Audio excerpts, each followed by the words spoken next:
Bueno, creo que Rafa nos compartió mucha información que vamos a necesitar para entender la parte de los insumos.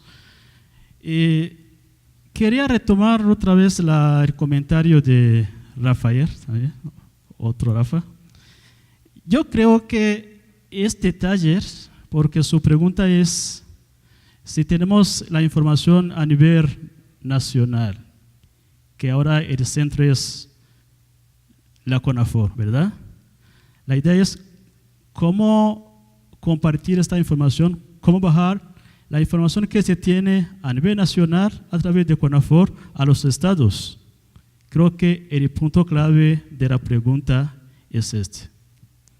Yo creo que ya estamos en el camino, porque si se está compartiendo la metodología que se utilizó para hacer el inventario a nivel nacional, pienso que en el mismo camino, porque esta metodología se ejecutó primero a partir del inventario del INFIS y con sus algoritmos, especialmente el CEBIC que nos comentó ayer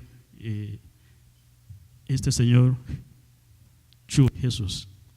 Yo no veo, no lo digo porque no sé si hay alguna privacidad, pero yo creo que en algún momento, si la idea es capacitar a los estados, yo creo que en algún momento se va a compartir toda la información que se utilizó para llegar al inventario a nivel nacional, ahora sí a nivel estatal.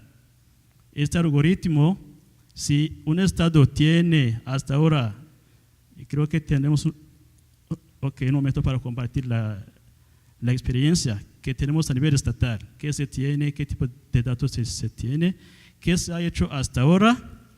Entonces, en ese momento, habría que ver cómo este algoritmo que tiene la CONAFOR se puede implementar a nivel estatal.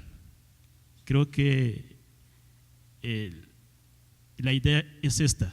La idea del taller es seguir esta metodología a nivel nacional y bajarla a nivel estatal, incluyendo la metodología, los códigos, todo eso, ¿no? Entonces, creo que habrá una forma de bajar todo lo que se tiene a nivel nacional al estatal.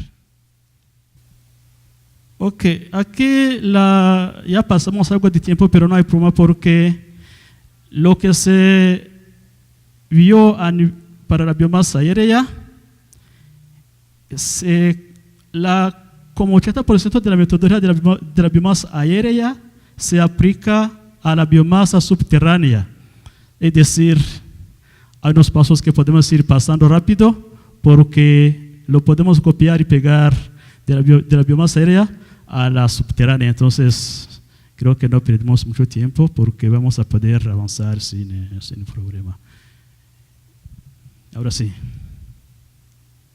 Correcto. Entonces, decía que estaremos hablando de las raíces, donde vamos a ver una parte de introducción, los enfoques metodológicos, donde vamos a hablar sobre los insumos y los 3 niveles de estimación del reservorio de carbono, que son nivel de reservorio o observación, nivel de la unidad de muestreo y nivel del estrato, donde ahora sí tenemos la clase de vegetación o tipo de vegetación.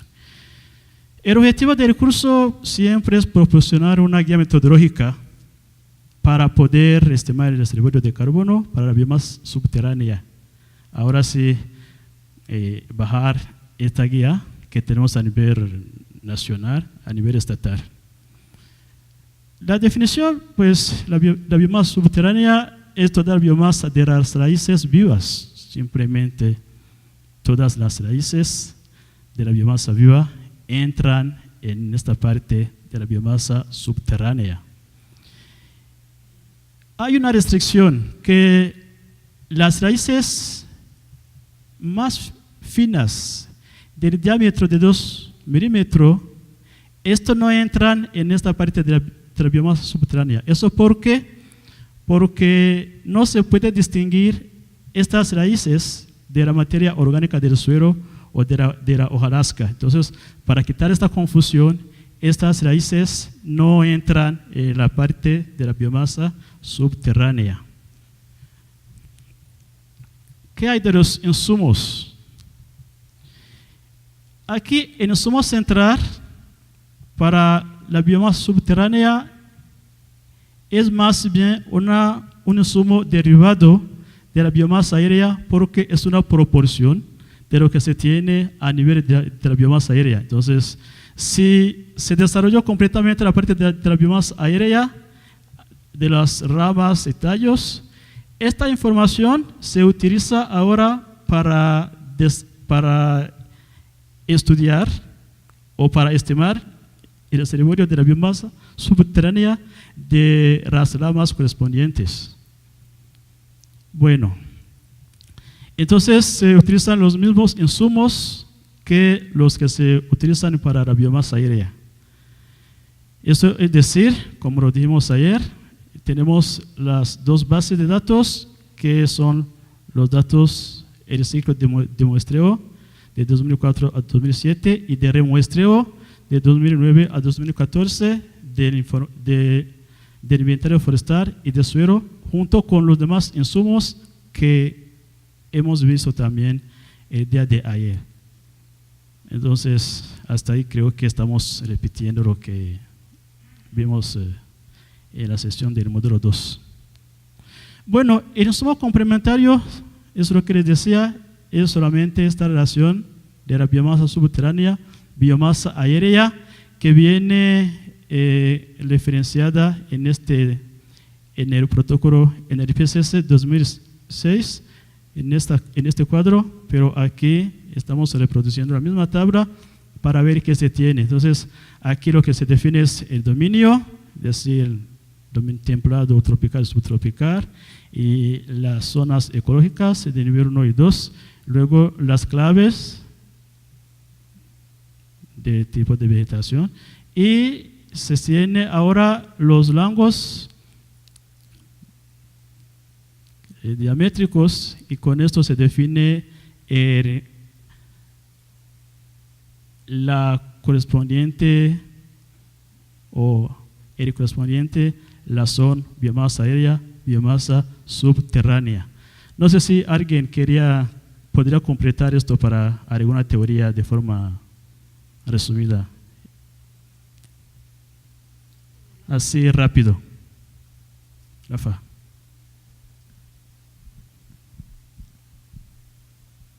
Más bien para entender cómo se desarrolla el cálculo de la última columna, cómo se saca la R partiendo de toda esta información que tenemos en esta tabla. Sí, estos son los valores por defecto del IPCC, tal cual, solo que la clasificación de las zonas ecológicas es ligeramente, había que haber hecho una adecuación al sistema de clasificación que tenemos en México para hacer una correspondencia. Se hizo un cruce con ecorregiones, con los tipos de vegetación y se buscó cuál era el más adecuado por porcentaje de ocurrencia. De tal manera que el resultado es el del lado derecho. A estos tipos de vegetación, por aquí falta otra tablita, ¿no? Pero esta columna hay una correspondencia con las clases que utilizamos en el reporte, los estratos de vegetación que utilizamos para poderle asignar la respectiva relación biomasa aérea subterránea en función del contenido de biomasa que hay por arriba del suelo. Es decir, de manera general hay como dos valores dos razones que se pueden asociar por tipo de vegetación en función del contenido de biomasa aérea que hay. Si es, por ejemplo, mayor a 50 toneladas por hectárea, se utiliza 0.4, que es la primera fila. Si es menor, si es mayor a 50 toneladas de biomasa, entre 50 y 150, se utiliza otra razón. Así funciona para todos los tipos de vegetación. Y esa es la que se utilizó. Si me preguntan aquí por qué se utilizó esta y no algunos de los modelos de Keynes que se han utilizado, yo les diría, podríamos no haber hecho al tomar una decisión de utilizar valores por defecto y utilizar los datos de país y ya se haber hecho una combinación. Esta no se hizo. Esta fue de que se tenía que hacer así y pues así se hizo, ¿no? Como una recomendación de FAO, de que los valores locales, etcétera. Fue una discusión técnica en la cual pues se hizo así. Se hizo así en este momento, no es la mejor en términos personales, no es lo mejor que teníamos que haber hecho quizá, pero el procedimiento está en el protocolo, y va a estar en el protocolo totalmente claro. Ahora les digo, lo que hicimos con esto y lo que hicimos con Keynes no hay mucha diferencia. No hay mucha diferencia. Keynes o algunos de los valores por defecto, porque los valores por defecto del IPCC vienen de algún lugar. Entonces los valores por defecto algunos son de Keynes. Y Keynes lo hizo en las selvas medianas caducifolias y caducifolias de acá de Chamela.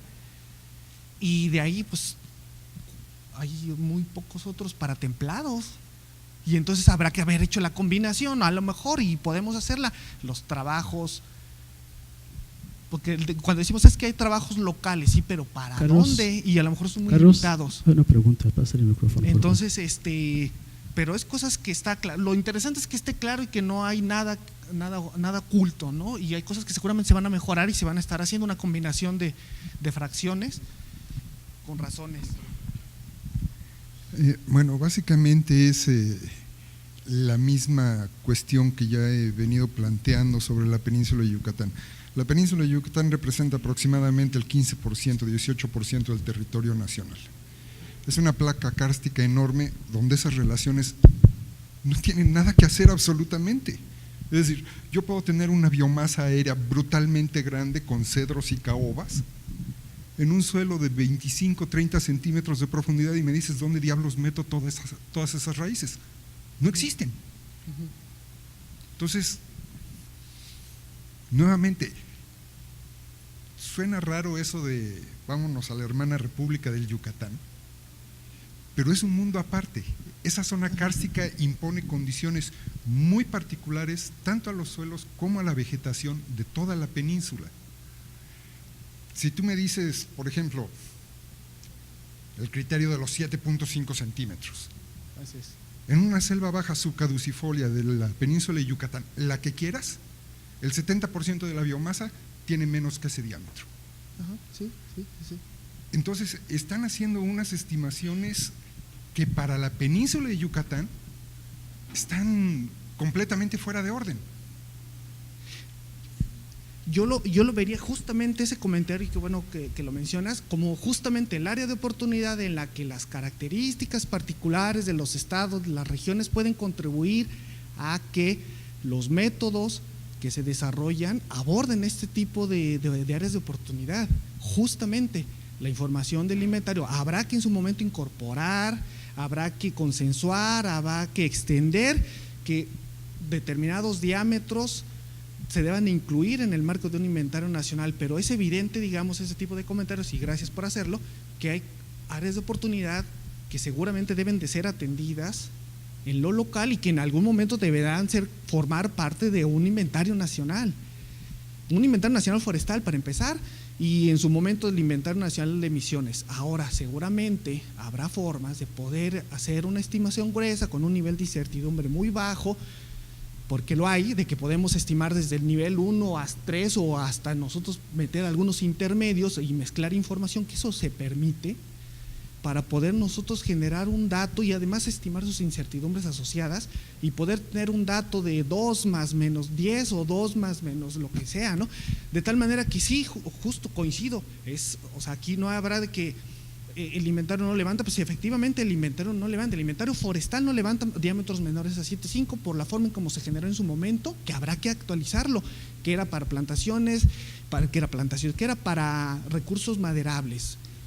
Lo que hizo Erkki Tomko es utilizar los datos de inventario que han levantado en Finlandia, pues ahora le damos un viraje, porque es la misma información básicamente, que habrá que ajustarla para hacer inventario de almacenes de carbono, ¿no?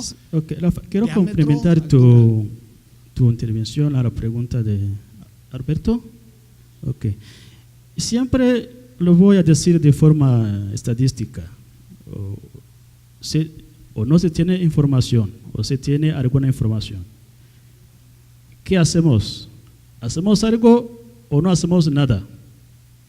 Pues creo que la idea es hacer algo. Porque siempre los modelos, ningún modelo es a 100% correcto. Siempre un modelo tiene sus errores.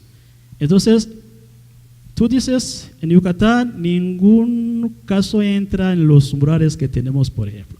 Pero sí, hay información. Esta información la podemos explotar para sacar algo.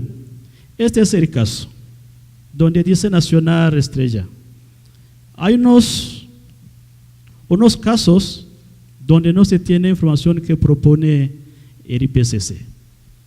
Entonces, en este caso no hacemos nada o hacemos algo. Sí, hacemos algo. Lo que se hace ahora es sacar un estadístico que represente estos casos, digamos, no quiero decir atípicos, más bien estos casos aislados.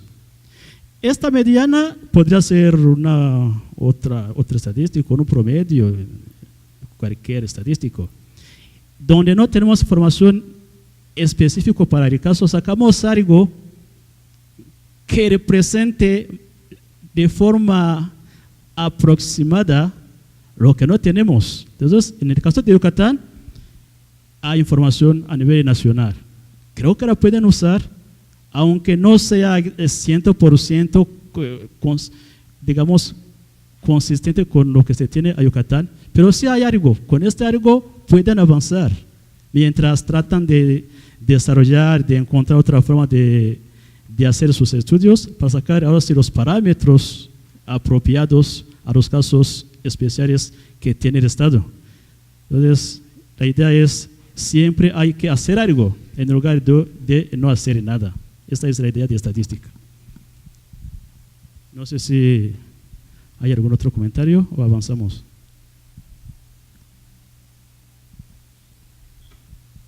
Bueno.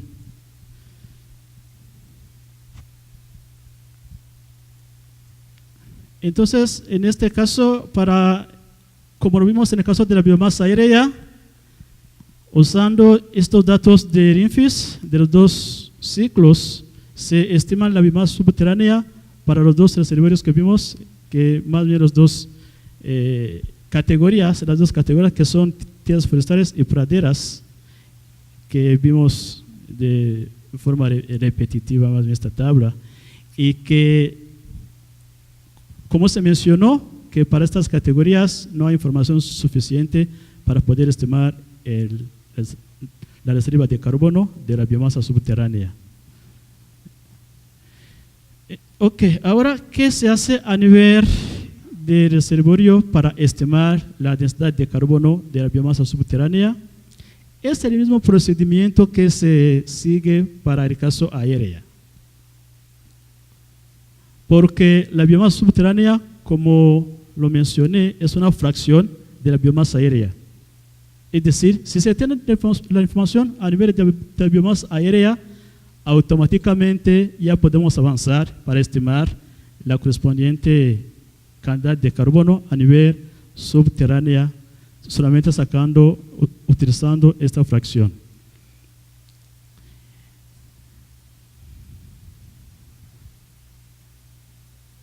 Entonces, esta es una representación gráfica de lo que se entiende por registros a nivel de, más bien para la biomasa subterránea. Combinando los registros, formamos el sitio. Combinando los sitios, tenemos un conglomerado. Esta es la estructura jerárquica de los niveles de estimación, que se repiten como los mismos para la biomasa aérea. Pues aquí no hay nada nuevo. Bueno.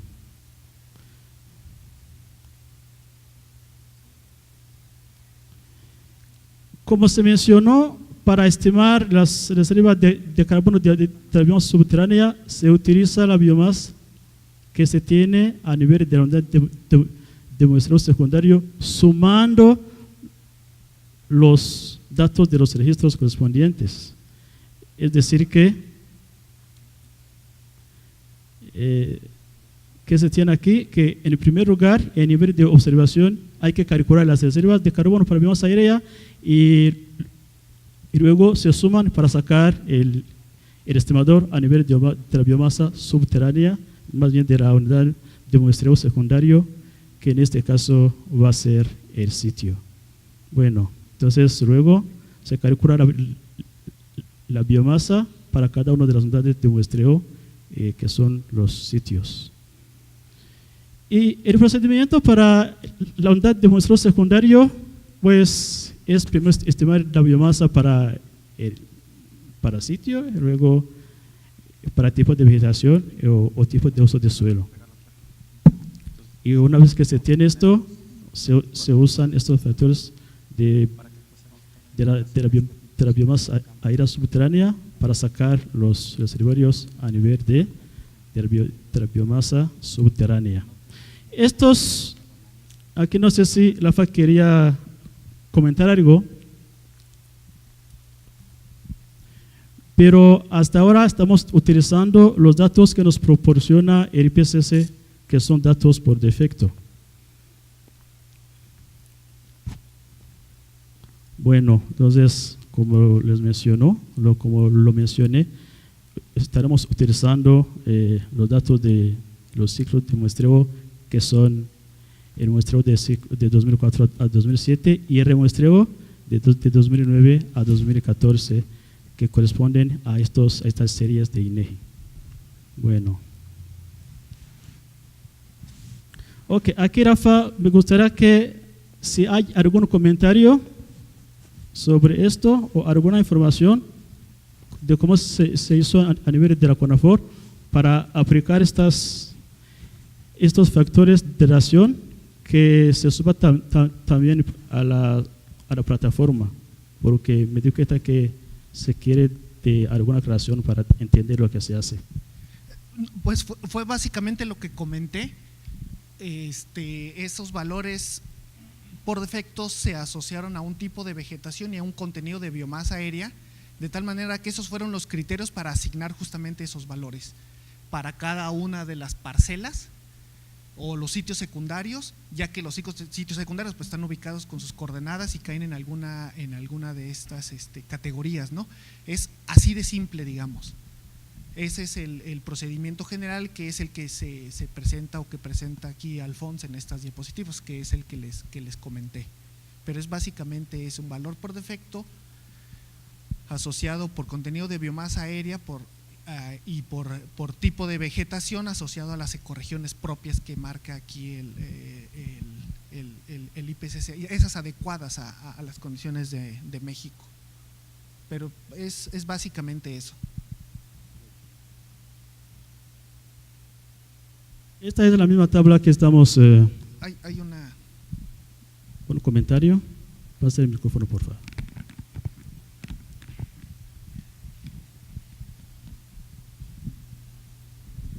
Ahorita ya lo hicieron de esa manera, está bien, es una forma de hacerlo.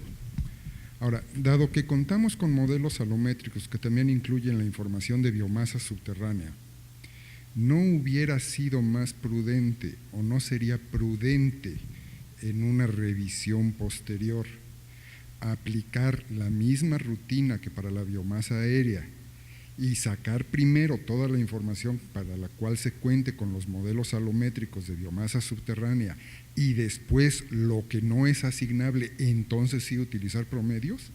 Eso nos reduciría brutalmente la incertidumbre de biomasa subterránea. Con toda seguridad, la compilación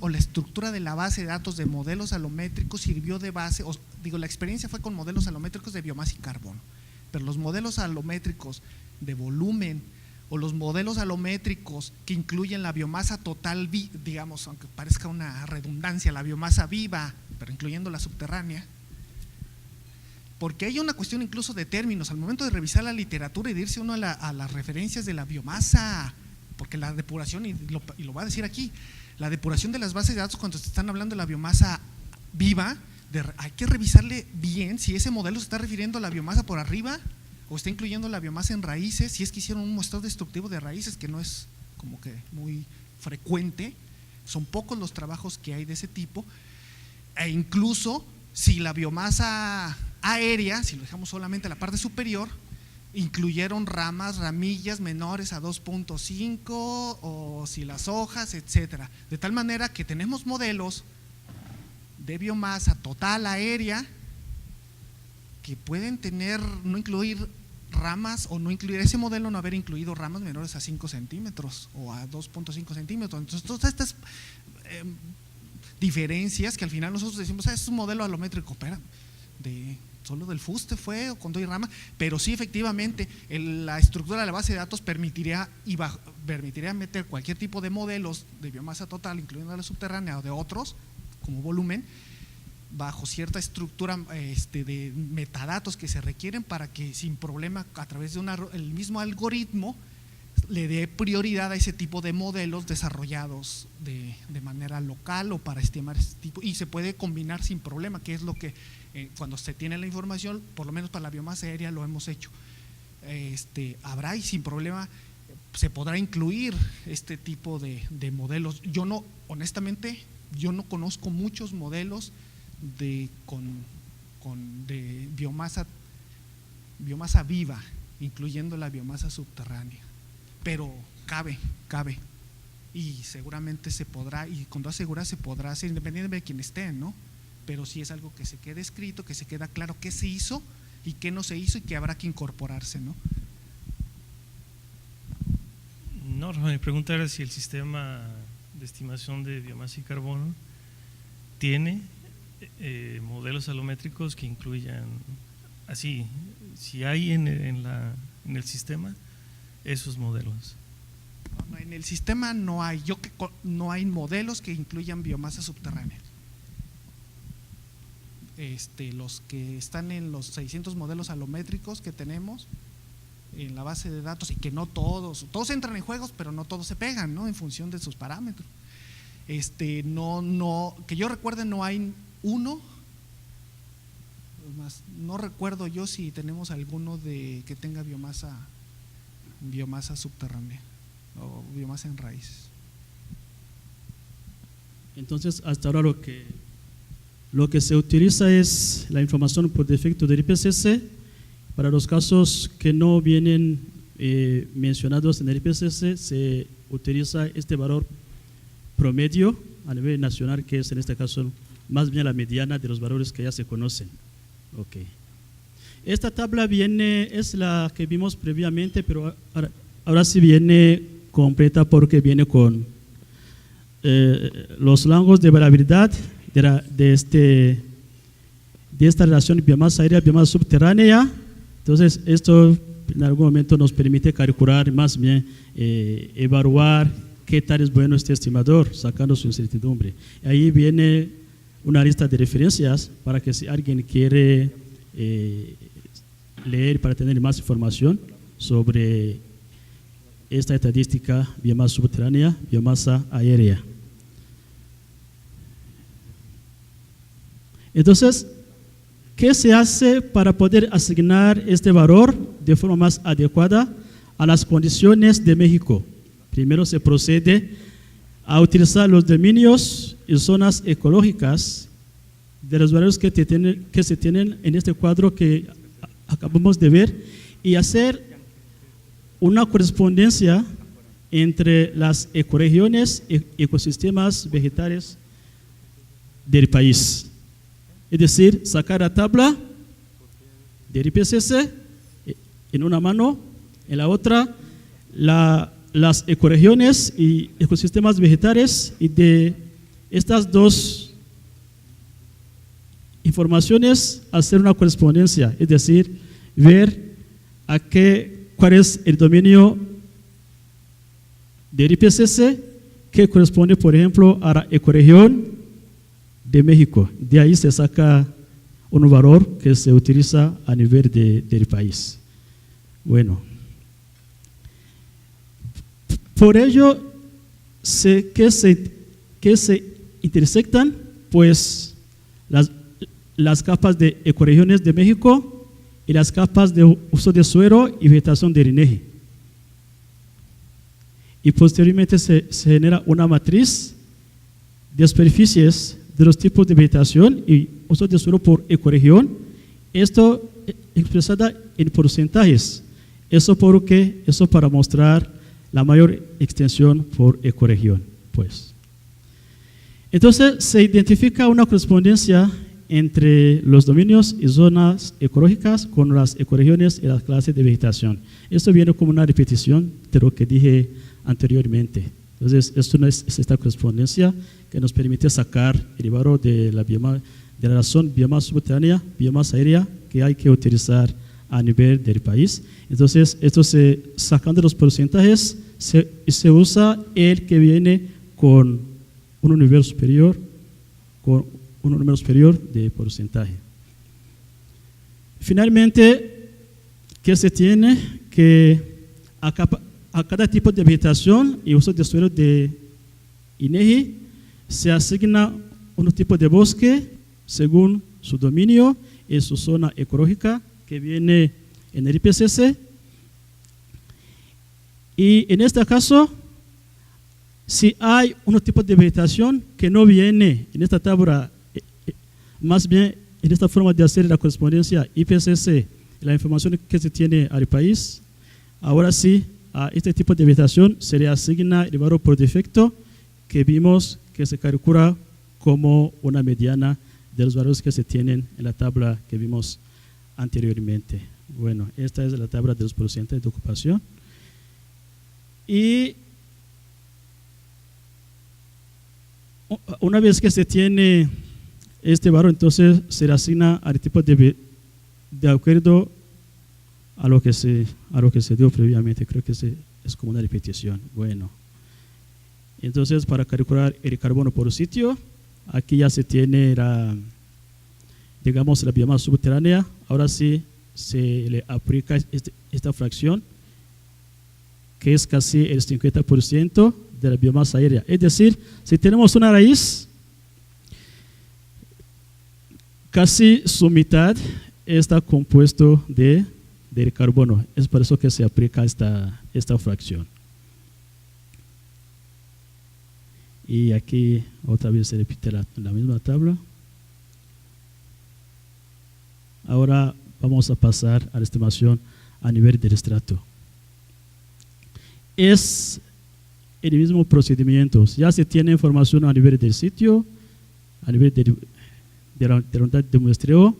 Lo que hay que hacer ahora es pasar a la estimación a nivel del estrato, considerando ahora las clases o tipos de vegetación que vimos en las categorías de tierras forestales y praderas, donde, como lo vimos ayer, en el caso de las tierras forestales tenemos 19 estratos y en el caso de las praderas tenemos solamente 7 estratos. Y considerando otra vez los ciclos de muestreo, es decir, el IFIS 2004-2007 y el IFIS 2009-2014, que se refieren respectivamente como ciclo de muestreo y ciclo de remuestreo.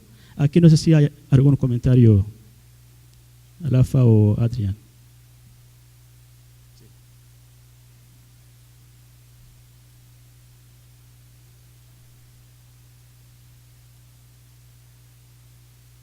Un comentario, no comentario, ¿cómo será esto? Bueno, entonces concluimos que vamos a abordar las bases de datos del muestreo, del INFIS y del remuestreo. Aquí a mucha gente no le parece porque usamos ese factor de ponderación o factor de ajuste que es 0.48 para mapear el área aérea que se piensa que hay debajo del suelo.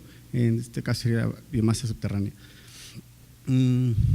Diciendo, como habla Alfonso, hablando estadísticamente, mucha gente no entiende por qué un promedio representa la información de la población, ¿no? Entonces, este punto 48 es un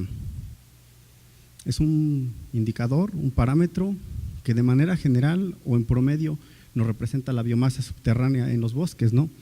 Claro que hay bosques que tienen menos biomasa, hay bosques que tienen más biomasa, pero al hacer la ponderación, dependiendo de la superficie, que es a nivel nacional, y esto debemos de decirlo en voz alta, que es a nivel nacional, entonces todos esos factores todas esas variaciones que tenemos en tipos de vegetación, pues van a converger a ese valor de 0.48.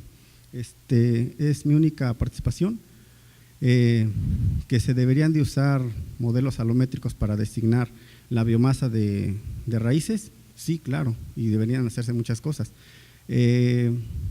Como tenemos ahorita estimada la biomasa en en CONAFOR o en la unidad técnica que se ha hecho a nivel nacional, se utiliza el estimador de medias de razón o conocido como el estimador de razón que propuso Efraín Velasco en su tema de licenciatura hace ya un par de años, ¿no? Bueno, varios años, de los 2000. No es el mejor, yo lo dije, en algún momento yo llegué a trabajar aquí, soy estadístico y dije de alguna forma igual, pero con otras palabras, no sirve, tiene esto y esto y esto, pero da la fecha en que yo cumplo 2 años aquí en la unidad técnica, tengo muchos conocimientos formales, pero no he podido descubrir otro estimador que reemplace ese estimador. Yo no he podido hacerlo. Entonces no es nada más decir, no es el indicado, no es el indicador que nos representa bien la información de la población, sino que hay que proponer, ¿no? Hay que proponer y los invito a todos a eso, ¿no?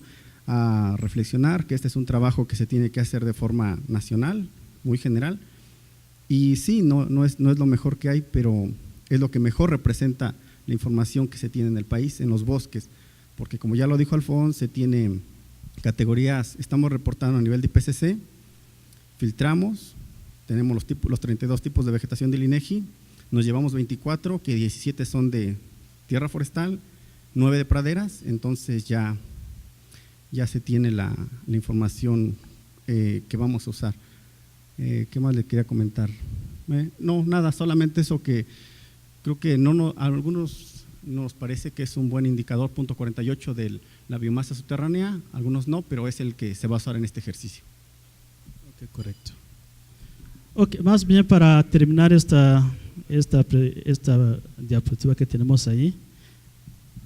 Siguiendo el comentario del compañero, o sea, está bien el estimador que es un promedio, pero pensando en los diferentes tipos de vegetación sería muy recomendable tener asociado a ese estimador promedio su razón de varianza, porque no es lo mismo suelos en donde la varianza es muy pequeña y entonces el estimador es muy bueno, a tipos de vegetación en donde por las características del suelo la varianza puede ser muy grande y el estimador no nos dice mucho, nos dice más la varianza. Entonces sería muy recomendable que asociado a ese estimador por cada tipo de vegetación pudiéramos tener una idea de qué tanta variación hay. Esto creo que, antes de pasar el micrófono, creo que Luis tiene una pregunta. Siempre este es el problema con los estimadores, porque lo que hacen es agrupar varios casos que tal vez no son similares y sacar solamente un valor que represente todos, ¿no? Entonces, ahí siempre se pide información, porque si hubiera sido, más bien si se puede hacer estudio por caso por caso, podríamos sacar un valor específico para cada tipo de vegetación, para cada tipo de suelo. Pero como no hay este estudio, lo que hacemos es tomar todos los casos, ponerlos en una bolsa y sacar un valor que represente de forma, digamos, brusca la variable que se quiere estimar. En este caso es la razón de cómo se presenta la biomasa subterránea, considerando la correspondiente biomasa aérea. Entonces, lo ideal sería que se haga estudio caso por caso en lugar de globalizar y sacar nada más un promedio a nivel nacional. Creo que esa era la pregunta o el comentario. Gracias. Bueno, Luis. yo solamente quería comentar, ¿verdad? El punto 48 es una aproximación de lo que se tiene en la biomasa subterránea. Sin embargo, yo creo que había que proponer un estudio del análisis del arte para recabar toda esa gama de información que se encuentra en la red, ¿verdad? Hay nuevas ecuaciones para estimar biomasa, ya sea a nivel subterránea o a nivel aéreo, ¿verdad? Yo he hecho una pequeña revisión y he identificado ecuaciones a nivel especie, a nivel género, para estimar la biomasa a nivel raíz. Segundo, es otro comentario también, ¿verdad? Obviamente el estimador que utiliza para la UTE, para estimar la biomasa a nivel sitio y extrapolarlo a valores por hectárea y calcularlos en términos de inventarios totales, obviamente, ¿por qué? porque el área es una variable auxiliar que no está muy correlacionada con la variable de interés. En este caso, nuestra variable de interés es el volumen, la biomasa o el carbono. Entonces, hay nuevas estrategias o nuevos estimadores que utilizan otras variables de interés, otras variables auxiliares. Una de las variables auxiliares que mayor correlación tiene con el carbono es el área basal, y el área basal es una variable muy fácil de medir en campo. ¿Sí? La superficie, ¿por qué se utiliza la superficie? Porque es un parámetro que se conoce sin error de muestreo, ¿verdad? El área puede medir altitud mayor y menor tiempo, ¿verdad? Por eso se usa una variable auxiliar para estimar variables de interés que son difícilmente de medir en campo. Entonces, es una proporción de razón también que estima la biomasa a nivel hectárea usando una variable de interés entre la variable auxiliar. Es el mismo esquema, pero en lugar de usar una superficie, se utiliza una variable alterna, que es el área basal. Ahí sí existe una correlación lineal, ¿verdad?, entre esos dos parámetros, y la certidumbre es mucho mayor. Solamente quería hacer ese comentario, ¿verdad? Esto es como un campo abierto de tiempo que tiene hasta ahora. Entonces, su tiempo para sacar los mejores estimadores, entonces, adelante. Bueno, esto es lo que no se tiene. Entonces,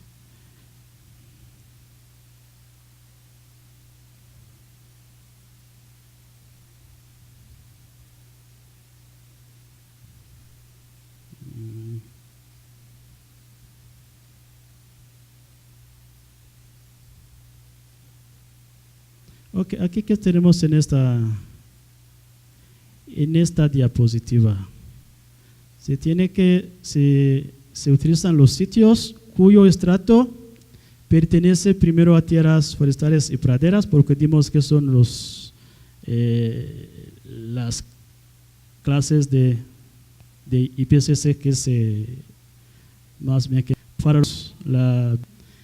entonces ahí se considera que primero sean los estratos de estas dos categorías IPCC, y que se tenga y que su tipificación de levantamiento en campo sea iniciar, reemplazo o monitoreo.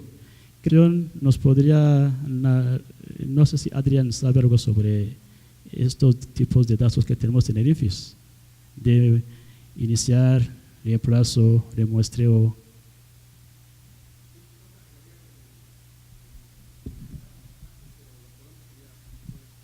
Por favor, micrófono. Sí, Alfonso, son categorías que se tienen de etiquetas que se tienen de los conglomerados. Básicamente, se remuestreó, no se remuestreó, pero esta parte la podemos obviar. Entonces, en la parte que se monitoreo es solamente la parte que se hizo el monitoreo del conglomerado de manera satelital, pero esto que no nos quite tiempo, entonces prosigamos. Ok, aquí me disculpo porque son los detallitos que, más bien yo como estadístico, este es el trabajo de campo. Entonces, para no dejar, digamos, algo vacío, por eso a cada dato iré dando el micrófono a mis compañeros que tienen más conocimiento de campo. Más bien soy de la parte de moderación, los numeritos, los modelos. Pero para que toda la metodología quede bien clara, entonces iremos completando la información para que no quede algún vacío en la metodología. Bueno. Entonces, se utiliza, como se comentó desde el inicio, la misma metodología que es el estimador de razón, que vimos ahí en detalle. Aquí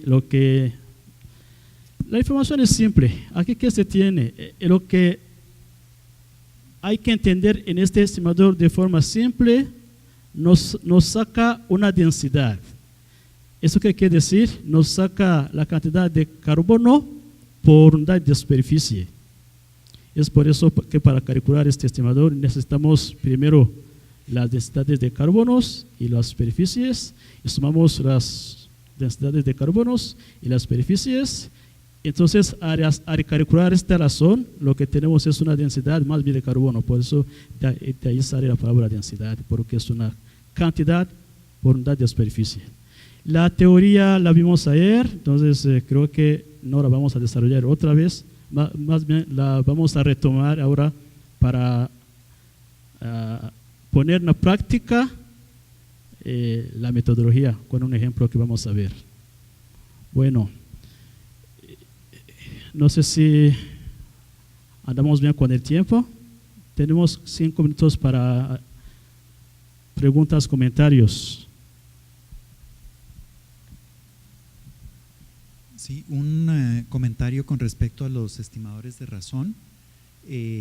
Creo que es una metodología bastante aceptable cuando se trata de datos muestreados de manera sistemática, como es el INFIS a nivel nacional. Ahora, a nivel de los estados, se tienen los datos del INFIS del estado, pero muchas veces hay conglomerados adicionales, parcelas adicionales que se tienen establecidas y no siempre están dispuestos de una manera sistemática, tampoco aleatoria por supuesto, sino más bien dirigida en algunos casos, y creo que ahí habría que hacerle alguna modificación a esto, porque si por ejemplo se muestrea más un tipo de vegetación o una zona más que otras y se aplica tal cual el estimador de razón, puede resultar en un sesgo. Sí. Habría tal vez que ponderar según la proporción de cobertura que se tiene en esas parcelas para que pueda dar una estimación digamos más representativa, ¿no? Ese sería como el comentario. Eso es correcto, porque aquí más bien eso parte de la, primero tiene que ser un muestreo estratificado, luego que sea aleatorio. Ahí sí entra todo un rollo de teoría que a veces no se cumple en el campo. Como tú dices, es posible que haya algo de desproporcionalidad de las, por ejemplo, de las ecorregiones, de los estratos. Ahí sí, si sacamos un promedio así de forma simple, ahí sí entra un sesgo, porque si sacamos un promedio de 2 grupos que prácticamente no son, digamos, en el mismo rango de proporcionalidad, aquí estaremos castigando un grupo y favoreciendo el otro. Entonces, como tú dices, la idea de ponderar sería una buena corrección. Lo que se haría en este caso habría que ver cómo mantener el mismo estimador. En este caso, donde tenemos algo de desproporcionalidad, y ponderar adentro de este estimador. No sé si hay alguna expresión, digamos, matemática, pero sí sería también, es otro campo de investigación.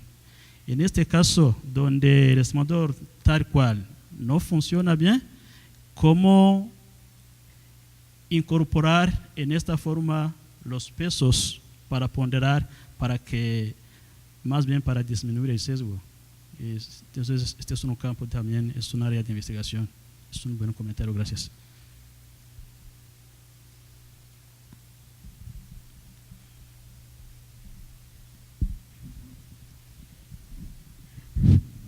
Precisamente en ese sentido, lo que decía aquí Luis es importante en términos de ver algunos otros modelos que pueden ser útiles. Y perdón si regreso a la península de Yucatán, pero es el área que mejor conozco del país desde el punto de vista de vegetación y condiciones. Pero, por ejemplo, uno de los problemas que tiene el INFIS en términos de la representación de la vegetación de la península de Yucatán es que para algunos ecosistemas bastante característicos, como podrían ser los palmares naturales de la isla de Holbox o las formaciones de matorral que hay en la zona de clima B del estado de Yucatán, o la zona de los petenes en el caso de Campeche, la cantidad de muestras que hay es extremadamente baja. De hecho, los palmares naturales de la isla de Holbox y de toda la zona norte de Quintana Roo solamente tienen 2 muestras. En todo el estado no hay más, 2 muestras para ese tipo de vegetación. En el caso de la zona de Yucatán, para la zona de clima B, tenemos escasamente 3 muestras en toda la franja de la zona costera. Entonces, estos sistemas sí necesitaríamos un estimador diferente, y ahí es donde podría entrar precisamente la utilización de las varianzas, y más que las varianzas, las covarianzas de la matriz respecto a las superficies de las áreas reconocidas con esa vegetación respecto a las superficies de otras áreas, para incrementar el número de muestras y entonces tener un estimador muchísimo más cercano. De lo contrario, estos estimadores para esas formaciones vegetales, que además, independientemente de lo que diga CONAFOR o lo que digamos los académicos, Semarnat lo tiene metido en la NOM 59 como especies protegidas y tenemos que hacer algo con ellas. Necesitamos estimadores más finos que los que se están aplicando de manera general a otras formaciones que sí tienen una representación muchísimo más grande en todo el territorio. La covarianza podría ser una alternativa. Ok. Yo creo que en este caso, no conozco bien el campo, pero pienso que como hay este problema primero de tamaño de muestra, de problema de correlación, que no está esta covarianza, pueden pensar en aplicar, por ejemplo, un modelo de regresión con efectos mixtos, que tal vez no represente bien el caso, pero que podría en algún caso sacar buenos estimadores, más bien mejores estimadores que el que propone este Velasco Bautista. Entonces, yo creo que este sería un modelo candidato. Habrán más, como Ruiz ya tiene una lista de modelos candidatos, habría que ver cuál cuadre mejor con el caso que se tiene en Yucatán. Entonces, es otro campo de investigación que hay que más bien explorar. Una pregunta o un comentario y terminamos esta sesión y tomamos un descanso de 5 o 10 minutos y regresamos. Juan Carlos. Sí, Alfonso. Bueno, yo quería retomar un comentario del día de ayer sobre los inventarios estatales que están elaborados con la misma metodología del INFIS. Las parcelas son de la misma forma y el mismo tamaño, y la malla de muestreo de los estatales está anidada dentro de la malla nacional. Entonces yo veo ahí un área de oportunidad y una ventaja de la cual los estados se pueden aprovechar, porque no basta solamente con tener más muestra, sino después asegurar que sea consistente con la muestra nacional. Entonces yo creo que los inventarios estatales dan una buena oportunidad, o representan una buena oportunidad de aprovechar esas ventajas, ¿no? No tengo aquí las cifras totales, pero son como 10,000 sitios o conglomerados adicionales a los 26,220 que se levantaron en los inventarios estatales. La que distancia en los estatales es, si no me equivoco, cada 2.5 kilómetros. Y existe también la experiencia de algunos inventarios municipales, donde la malla de muestreo se anidó dentro de la estatal y están a cada 1.25 kilómetros. Entonces, se trata de eso. Yo creo que mezclar, por ejemplo, parcelas de diferente forma, con diferentes definiciones, a lo mejor la altura se define de otra forma o cualquier otra variable relevante, y entonces no es suficiente con colectar más muestras, sino hay que asegurar la consistencia. Y en términos de costo es relativamente barato, porque la CONAFOR está proveyendo insumos, por ejemplo, para la cartografía, unos 50,000, que es otro producto muy relevante del inventario. Está proveyendo capacitación, desarrollo de capacidades. Entonces resulta que con un esfuerzo relativamente simple, esa malla o esa muestra del nacional se puede potenciar y no sale muy caro. Y entonces tenemos consistencia entre toda la muestra, ¿no? De ahí que el ingeniero Raúl Rodríguez, gerente de Sistema Nacional de Monitoreo Forestal, haya hecho su comentario en su discurso de apertura, de recordarnos que estamos llegando a los 5 años de que ya se hicieron los primeros inventarios estatales y que es momento de volver a colectar la muestra en esa malla de los estatales. Me parece que ese es un tema estratégico y que podemos llevar este mensaje a nuestros estados y poner el foco ahí, ¿verdad? Ok, y creo que el comentario que hace ingeniero Juan Carlos es muy importante porque siempre tenemos este problema. Creo que también se refiere a lo que dijo Rafael, cómo vamos a bajar esta información a nivel estatal. Creo que estamos todavía en este camino, ¿sí, Juan Carlos? Entonces, yo creo que, pues, de forma intuitiva, si tenemos algo general, que es a nivel nacional, queremos pasar al particular, que es el Estado, los estados. Creo que es más fácil sacar de algo más grande, sacar algo chiquito, que partir del Estado y generalizar a nivel nacional. Entonces creo que este es una buena oportunidad, ahora sí como lo dijo Juan Carlos, y aprovechar esta información que se tiene a nivel nacional, ahora sí para implementarla a nivel estatal. Entonces es un buen comentario que hay que más bien apuntar y comentar con las autoridades de la CONAFOR, especialmente de la unidad técnica. Sí. Ahí, bueno, entiendo, Juan Carlos, lo que mencionas y creo que eso resolvería el comentario que dice el profesor sobre, en este caso con los estados, los inventarios estatales forestales, pues se supone que densificaron más, ¿no? Sí es muy claro que en el inventario nacional pues hay tipos de cobertura de vegetación que no tienen suficiente muestra, ¿no? Pero en este caso de Quintana Roo, por ejemplo, en el inventario estatal forestal de Quintana Roo se aumentó la muestra, se tiene representatividad de algunos ecosistemas muy particulares, de ahí que por la escala nacional pues el inventario nacional no los toma, pero en este caso sí hubo ese enriquecimiento. Sí, así es, Rafa. De hecho tengo para Quintana Roo la muestra, el número de conglomerados adicionales y principalmente en aquellos ecosistemas que estaban poco representados, ¿verdad? Ahorita les doy la cantidad, pero así para Quintana Roo, a excepción quizás, digamos, lo dijo el señor Raúl, Chihuahua, donde hacíamos un análisis de que la muestra que teníamos con el nivel nacional nos daba precisiones aceptables.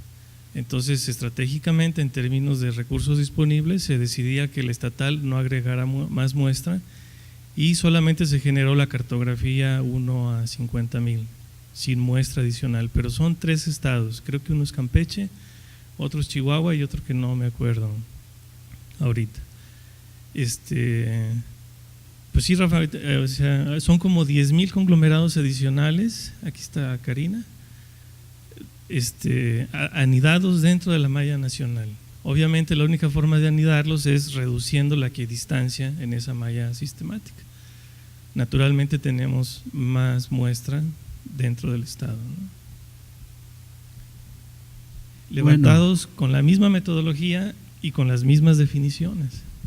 Y perdón, Juan Carlos, ¿y esa información la tienen los estados? Deben de tenerla, ¿verdad? Están los impresos, están los digitales, están, sí, por ejemplo… He visto en la página de CONAFOR los impresos, el PDF del informe, pero yo no he encontrado en ningún lugar las bases de datos. Están en Infomex, ¿verdad? Infomex es la base de datos abiertos, Open Data, del gobierno federal mexicano.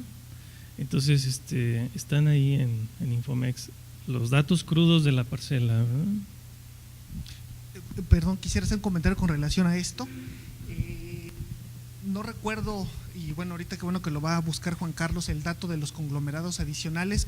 Sí debo decir algo, de los inventarios estatales, algunos, no sé cuántos, pero lo llevamos de tarea, se tomó como base para el inventario estatal el inventario nacional forestal, y es como que se oye medio brusco, pero fue como un recorte, ¿no? Así de sencillo de los que se levantaron en el marco del nacional.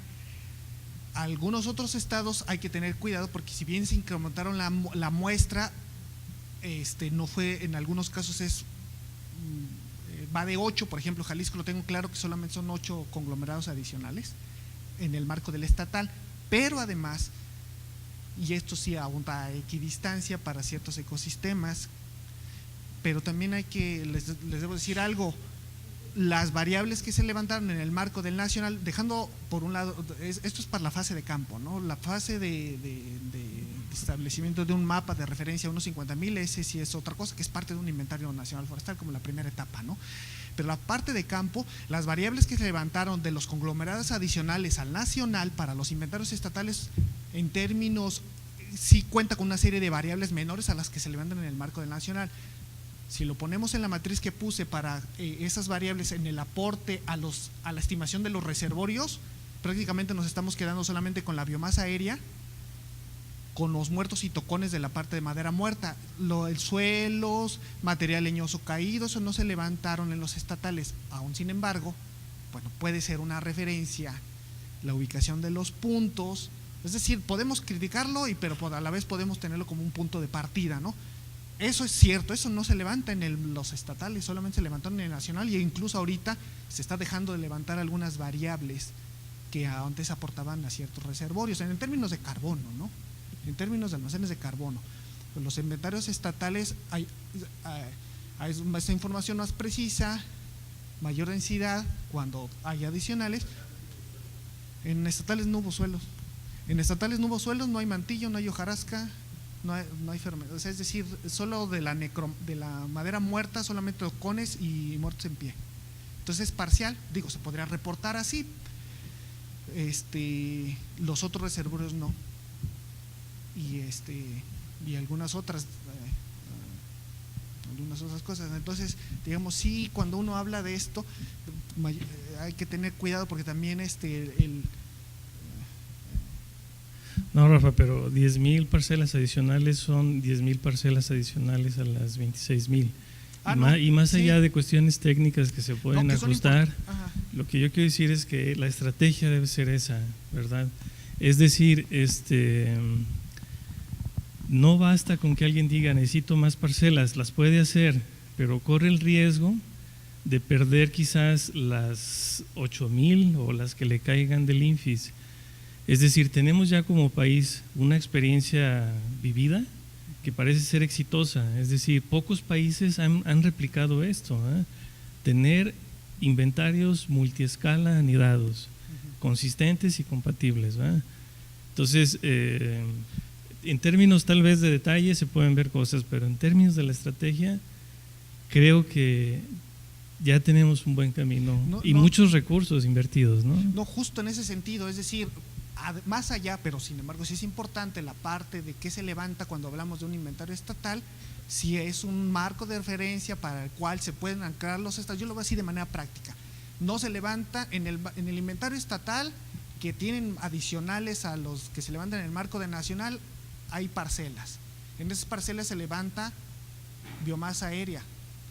Bueno, la iniciativa entonces es en la misma malla, malla de inventarios de parcelas de inventario estatal, habrá que intensificar o incluir otros reservorios, otras iniciativas, meterle otras variables, otras áreas de interés, ¿no? Digo, es en ambos sentidos, ¿no? O sea, lo que quiero decir es, cuando hablamos,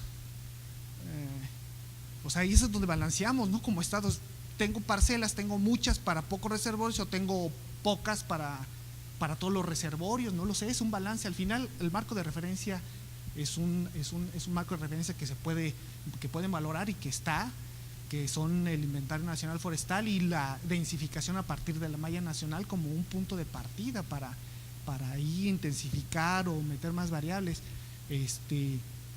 Pero digamos, solamente es el cuidado de decir las cosas, sí, o sea, así están los inventarios, el nacional y los inventarios estatales. Ok, bueno, vamos a cerrar esta sesión con una pausa de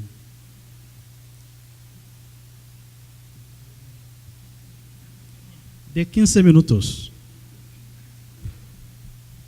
Vamos a regresar ahora con una velocidad de